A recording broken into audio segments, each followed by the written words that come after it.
All right, quick story time in case you find yourself in this situation. So I had just purchased the airplane. I took it up to Sky Manor, which is a great breakfast spot. November 40 is the identifier, and it's got really good breakfast. It has like an outdoor seating area, so a lot of people are eating outside, and right by the seating, there's a little grass area for tail draggers. So of course, you know, the first week I had the airplane, I go up there, I park my airplane in this grassy area. I have breakfast, and then I come back, and I wasn't really too familiar with the airplane because I had just gotten it, and there was a crowd of people around, and there was a bunch of kids, and they all wanted to see the Piper Cub start up because I told them it was a no electrical airplane, and I had to hand prop it. So of course, who doesn't want to watch that? So the airplane had been shut down for about an hour. It was a warm day. It was in September. So I go up to the airplane and I give it 2 shots of prime because I don't know any better at this point. And I start, you know, whacking away at the prop. I keep doing it about 10-12 times. My arm's tired. It's not starting. The people are looking at me. Incredibly embarrassing. I smell gas. I see gas leaking out of the cowling. Obviously, I had flooded the engine. And how you're going to tell that you have a flooded engine? It's really simple. You're going to smell gas. It's not going to start. And on this airplane, you're going to see gas coming out of the car box, coming out of the cowling. It'll be somewhere, and you'll smell it. And it's pretty easy to see. All right, so how to clear a flooded engine is really simple. Now again, each airplane's a little different. This is what works with my airplane. Refer to your POH, refer to some of the old timers at the airport that know your airplane, or just really, like I learned through experience. But this is kind of give you a general idea, especially if you have a Cub, on what to do. All right, so remember, the airplane's flooded. First thing you do, make sure the mags are off, and then throttle all the way up. Bladed through about 12-15 times the opposite direction. A couple things. I shut the engine down here via cutting off the fuel. So there's no fuel in the carb bowl. The mags, I tested, they're off. So anytime you touch the prop, you have to assume it's going to start. For demonstration purposes of this video, I'm going to take the risk by moving the hand propeller, or by moving the propeller, just so you kind of, I'm willing to sacrifice my body for you guys, right? When you clear this out, throttle full, mags off, and you're going to turn the propeller about 12-15 times to clear it out.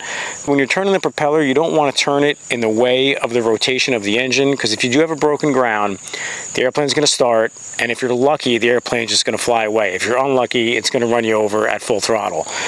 So what you do to combat that is just rotate it 12-15 times the opposite way of rotation. Reason being, because you're not going to have any spark. So what I mean by that, for those that aren't familiar, the mags, there's no electrical system in this airplane, but there's obviously magnetos which create the spark. If you go this way, you hear that? Those are the magnetos firing off. So yeah, there's no electrical system, but you need a spark, right? Well, that's what magnetos do. So let's see if we can hear it one more time. There you go. You hear that? That's the magnetos firing off. Well, if you go in the opposite direction, see how you don't hear anything? That's because the magnetos aren't firing off. So, you know, people have told me, well, the engine could still start. Well, you know, maybe it can, but with the mags off, I don't see how it could start. But again, just assume it's always going to start, right? So what you want to do with the throttle full, mags off, you want to do this about 12-15 times to clear it out.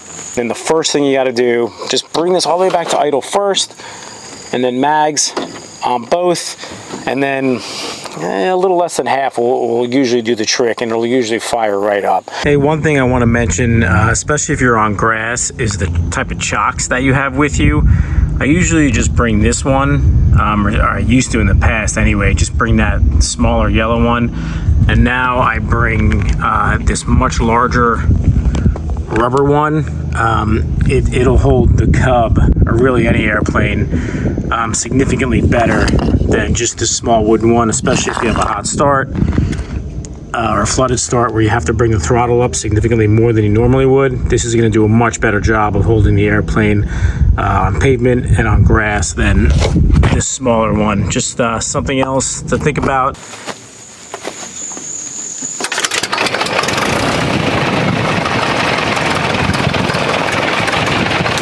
You know, each airplane's a little different. Your airplane might be a little different than mine, but generally this pretty much works for most airplanes that are flooded.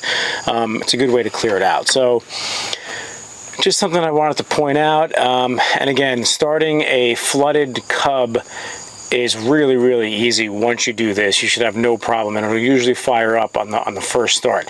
Now, the one thing to be aware of is if you go ahead, if you don't have the throttle up enough and you go to hand prop it and it kind of starts for a second and then it quits, you basically screwed yourself, because then you kind of have to repeat the whole process again.